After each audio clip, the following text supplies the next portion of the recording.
Salut à tous, bienvenue dans une nouvelle vidéo. Aujourd'hui je vous embarque avec moi, nous allons réaliser ensemble la robe La Baroudeuse de Française une fois.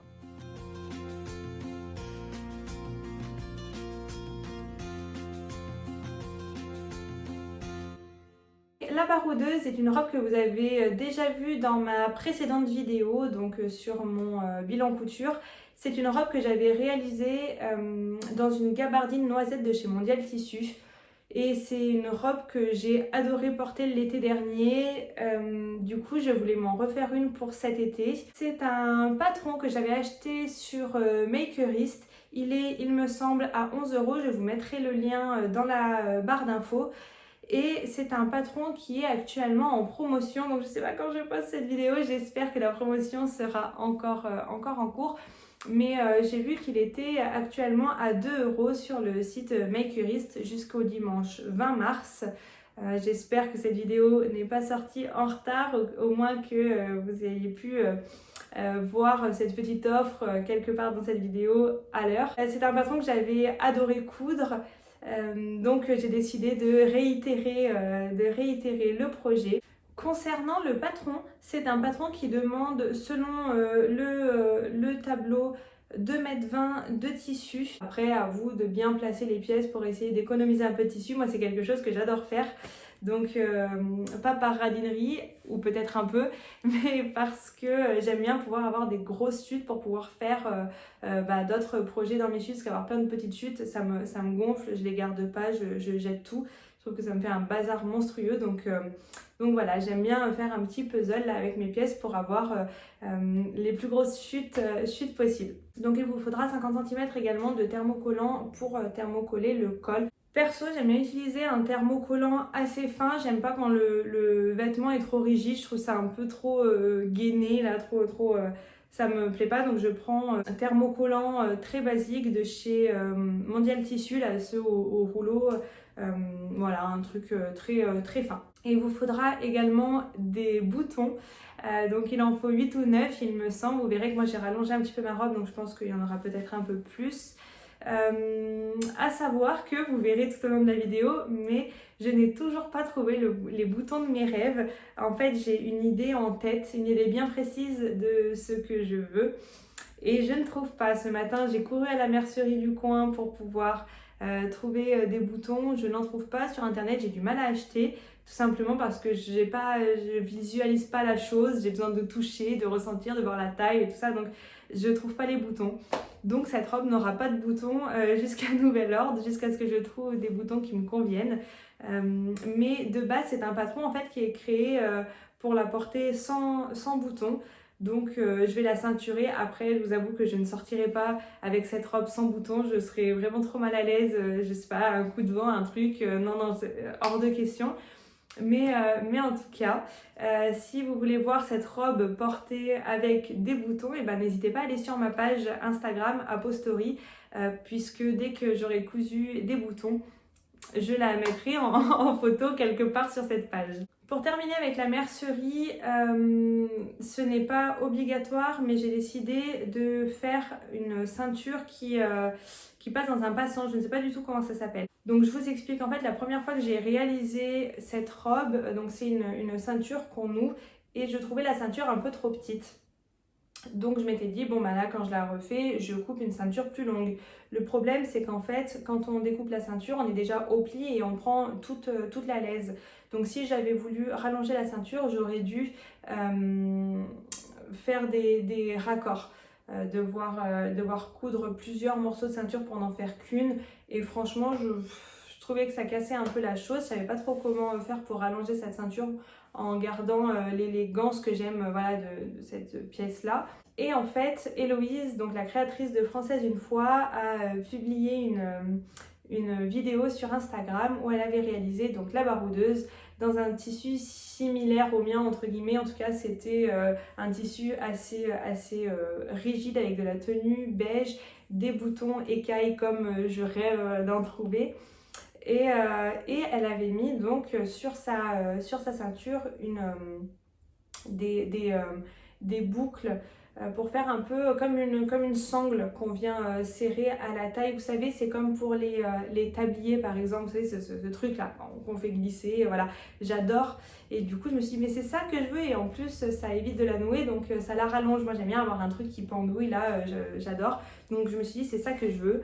Donc, ce matin, je suis allée à la mercerie acheter ces boucles. Donc, on appelle ça, non, je sais pas si on appelle ça comme ça, mais en tout cas, j'ai entendu dire des boucles en D. Pour ce qui est de mon interprétation de ce patron, j'ai décidé de rallonger un petit peu la robe. J'ai rallongé de 4 cm il me semble. J'ai également tenté de rallonger les manches. J'avais rajouté 5 cm, 4 ou 5 cm sur les manches pour voir ce que ça donnait. Finalement ça me plaisait pas du tout, donc pour le coup j'ai raccourci plus que sur le patron. Donc j'ai rallongé mes manches pour avoir du plus court, et je trouve ça très joli, ça tombe bien, en tout cas ça tombe comme j'aime. Au niveau des modifications aussi, donc normalement on a des poches plaquées, des poches plates, je n'ai pas les termes techniques mais il me semble que ce sont des poches plaquées avec un rabat sur la poitrine. Moi j'ai décidé de réaliser une poche à plis.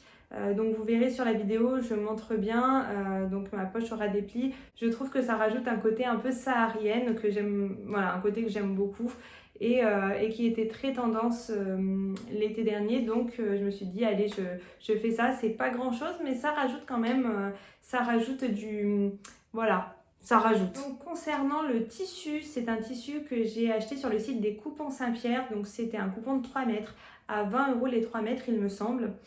C'est une gabardine qui n'est pas stretch et qui est couleur sable. Je vous mettrai le lien dans la barre de description.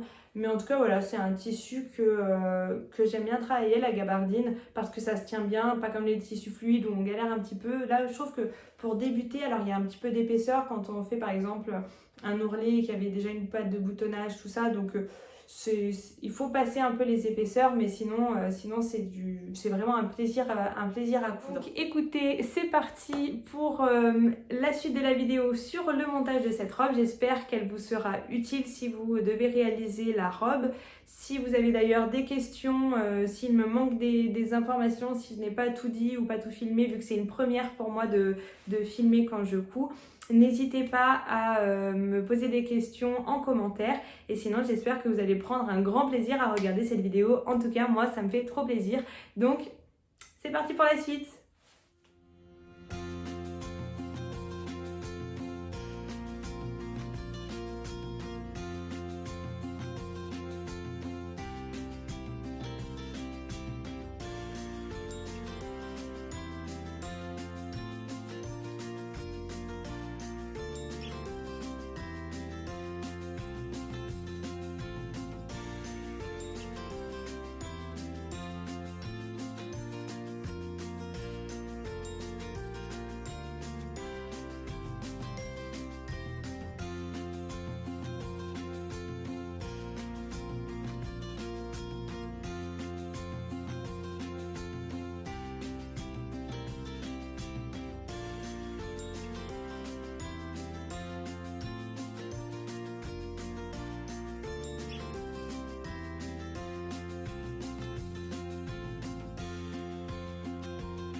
Ok, on est donc parti pour la couture. Donc on va commencer par coudre les rabats de poche. Donc on les coud endroit contre endroit.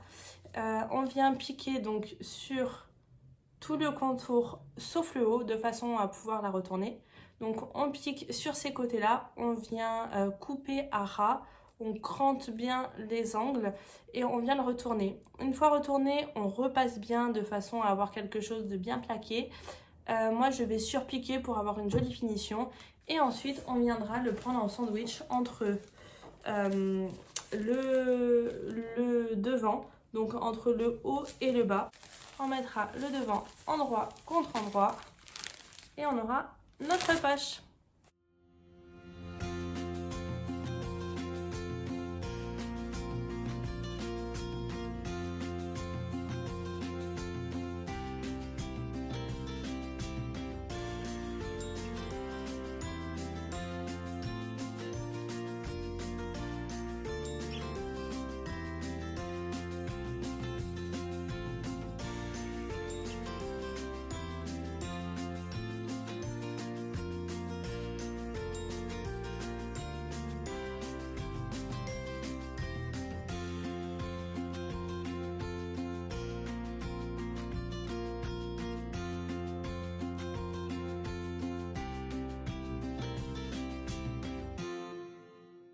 coup, nous passons aux poches. Donc, j'ai déjà fait un côté de manière à ce que vous voyez le résultat.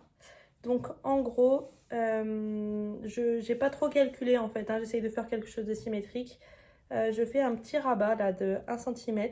Hop, je plie, j'essaye d'être le plus droit possible. On repasse. Voilà. J'épingle. Et en gros, on obtient quelque chose comme ceci. On a du coup assemblé le haut du devant avec le bas du devant, le rabat de poche et donc la poche. Donc voilà ce que ça donne. Quelque chose comme ça. Je sais pas si on voit mieux si je me rapproche pour voir un peu les surpiqûres comme ça.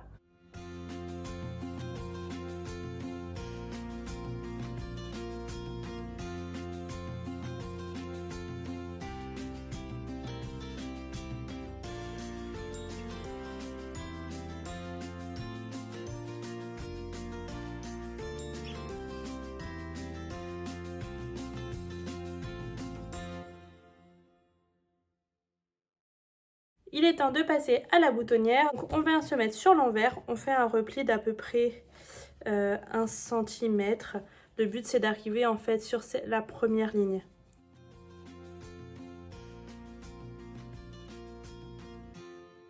On vient réaliser maintenant un double repli. Donc là à plus ou moins 3 cm, de quoi se retrouver sur la deuxième ligne qui a été tracée. Et on vient, idem, repasser tout ça.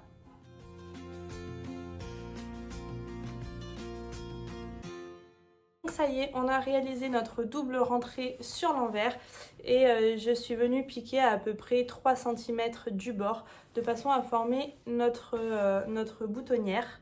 Donc là on est sur le devant droit, donc je suppose que c'est là. Coucou. Donc je pense que c'est là où je ferai mes ouvertures de boutonnière et je mettrai mes boutons à gauche. J'oublie toujours et je me trompe toujours d'ailleurs. Donc je reviens en vidéo parce que j'avais plus de batterie, du coup j'ai pas pu filmer les étapes que je viens de réaliser. Donc ce que j'ai fait, c'est que j'ai surjeté tous mes côtés de façon à ensuite pouvoir tout assembler. Donc ça me fait une couture ouverte comme ça. Et puis j'ai assemblé donc mes épaules et j'ai surjeté par la suite. Et donc nous obtenons cette chose. Donc la robe commence à prendre forme. Enfin là on dirait une veste sans manches là, type saharienne. J'avoue l'idée est pas mal non plus. À mettre avec une petite chemise en dessous. Mais non, on part pas là-dessus, mais voilà. Donc on a notre boutonnière. Donc sans bouton, nos poches plaquées, tout est assemblé. Ensuite, comme j'avais plus de batterie, j'ai avancé un petit peu. J'ai simplement en fait surjeté mes côtés de manche et ensuite assemblé endroit contre endroit les côtés de manche. Et j'ai ouvert tout ça au fer à repasser. Donc on obtient ça. Voilà, donc maintenant, c'est parti pour assembler les manches au buste. Donc c'est parti!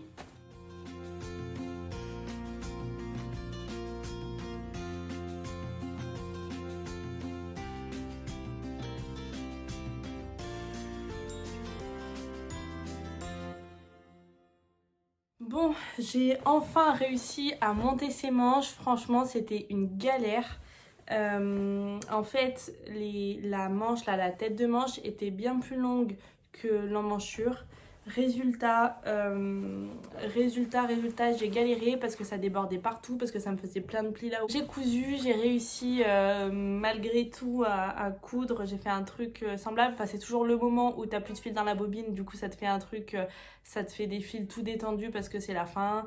Enfin, c'est la galère quoi, c'est la galère. Mais bon, j'ai tout cousu, j'ai surjeté, donc j'ai évidemment cassé une aiguille de surjeteuse, je ne sais pas comment parce qu'il n'y avait pas plus d'épaisseur que ça. Enfin, tout s'enchaîne. Enfin bon bref, c'est fait, c'est un vieux souvenir.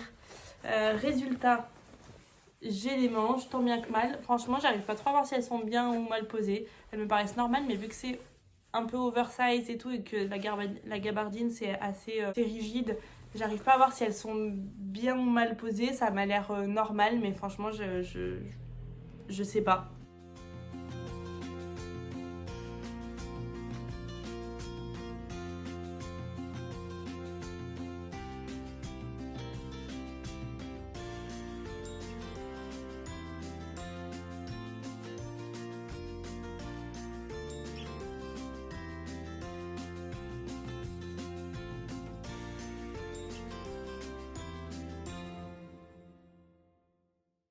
Il y a quasiment plus de luminosité, donc je vais enchaîner rapidos.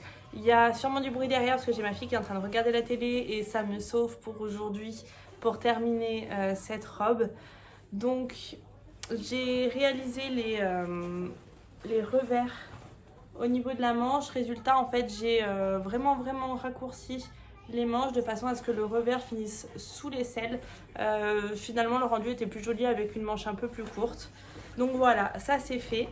Et donc j'ai commencé le col. En fait, cette partie-là du col, donc vous voyez le col avec cette forme-là, là. J'ai thermocollé un côté, ensuite je les ai assemblés endroit contre endroit. J'ai coupé à ras de la couture et j'ai cranté les angles de façon à pouvoir le retourner et avoir quelque chose de joli. Et j'ai surpiqué. Du coup, on obtient plus ou moins un truc comme ça. On voit pas les surpiqûres, il n'y a plus du tout de lumière. Ensuite, on passe à la partie que j'aime un peu moins sur le col. J'ai pas encore le coup de main, je pense. Donc, on insère le col, qui est à l'endroit, dans le pied de col, endroit contre endroit. Il y a des petits crans à reporter de façon à bien centrer le col dans le pied de col. Elle explique vraiment bien. Donc, d'abord, col thermocollé, pied de col thermocollé, col non thermocollé, col thermocollé, pied de col non thermocollé. C'est mieux de suivre des explications qu'elle dit, franchement, ce sera plus compréhensible. Donc voilà, donc maintenant je vais piquer là sur tout le tour, donc côté, bas, côté, en faisant bien attention à laisser un petit centimètre ici, pas cousu, de façon à ce que je puisse faire mon rentré tout à l'heure sur la robe. C'est parti!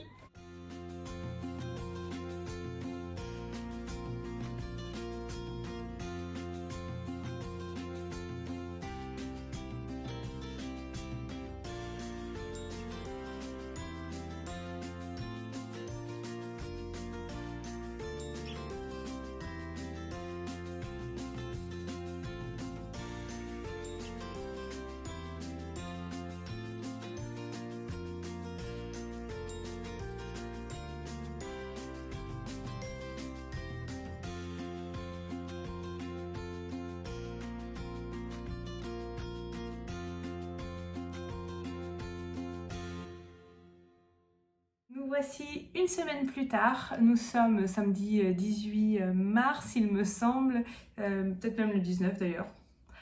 Je n'ai pas pu continuer la robe pour deux raisons uniques. La première, je n'avais absolument pas le temps de continuer à coudre le soir. Quand je rentre en ce moment, c'est un peu monotone, n'est-ce pas? Mais je rentre, je prends ma douche, je mange, je dors, je me réveille, je vais au travail, je rentre, je prends ma douche, je dors. Donc voilà, en ce moment je ne prends pas trop le temps de coudre la semaine. Et raison 2, je n'ai pas de bouton pour terminer ma robe, c'est un désastre. J'aimerais faire des boutonnières, franchement j'ai rien contre, mais je trouve pas de bouton. Je trouve pas de boutons qui me plaisent parce que j'ai une idée bien précise en tête de ce que je veux. Je veux un truc simple, je veux des boutons style écaille de tortue. Mais les seuls que j'ai trouvés dans la mercerie vers chez moi, c'est des boutons qui sont trop foncés. C'est écailles de tortue, mais plus dans les tons noirs que dans les tons beige, brun, voilà.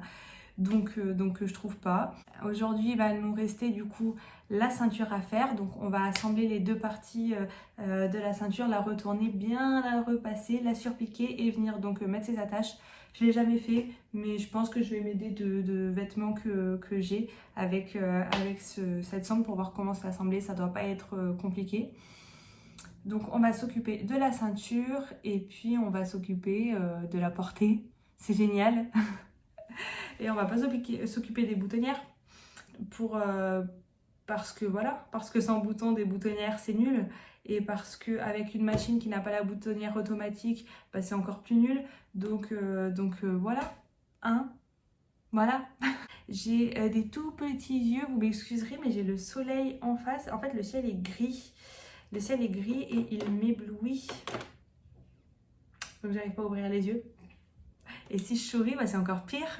Parce qu'on verra plus rien du tout. C'est parti pour la couture. Ah si, je sais ce que j'ai oublié de dire, il faut qu'on fasse l'ourlet aussi. Il faut qu'on fasse l'ourlet du bas et je pense que je vais la faire à la double aiguille pour avoir un double piqué quoi, ça paraît logique. Et je trouve ça hyper beau et depuis que j'ai testé la double aiguille, cette semaine j'ai cousu un sweat comme ça vite fait, il me restait un peu de tissu rose de sweat rose, du coup j'ai cousu un sweat. J'ai utilisé la double aiguille parce que pour faire des surpiqûres, pour avoir un côté élastique et j'ai adoré, j'ai adoré le résultat, c'est trop facile donc double aiguille partout. Et rien à voir avec la couture, mais est-ce qu'on peut parler 2 minutes de ce petit t-shirt Amour Club? Il est pas trop mimi, je l'ai trouvé chez Kiali. Et je suis en amour pour ce t-shirt, amour.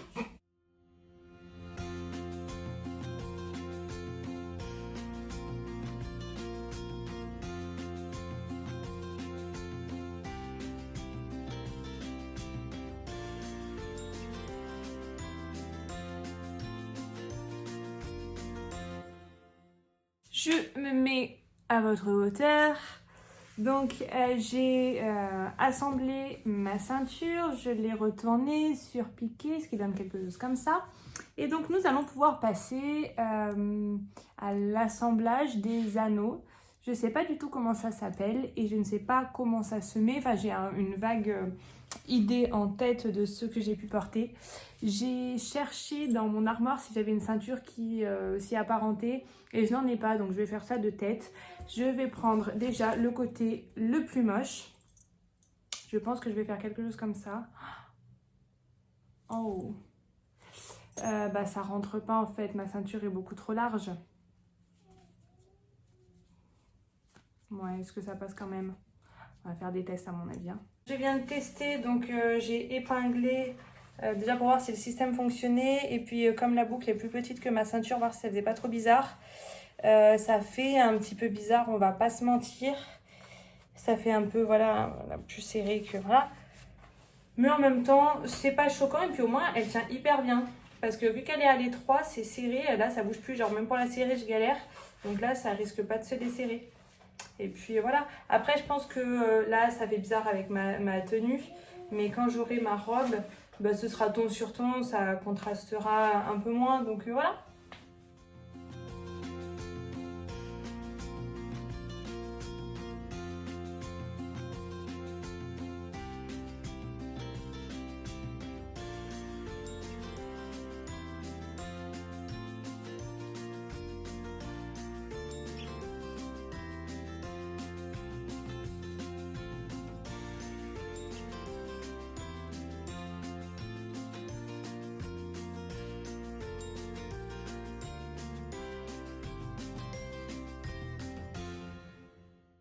Est-ce que vous êtes prêts?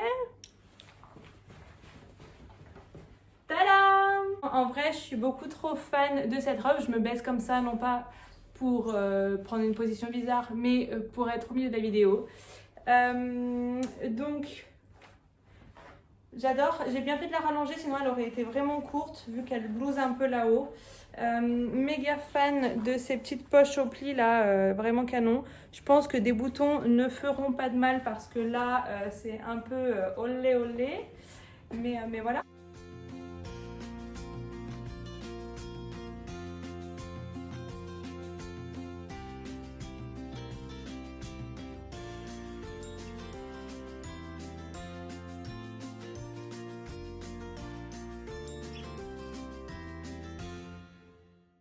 Écoutez, c'est terminé pour cette vidéo. J'espère qu'elle vous aura plu.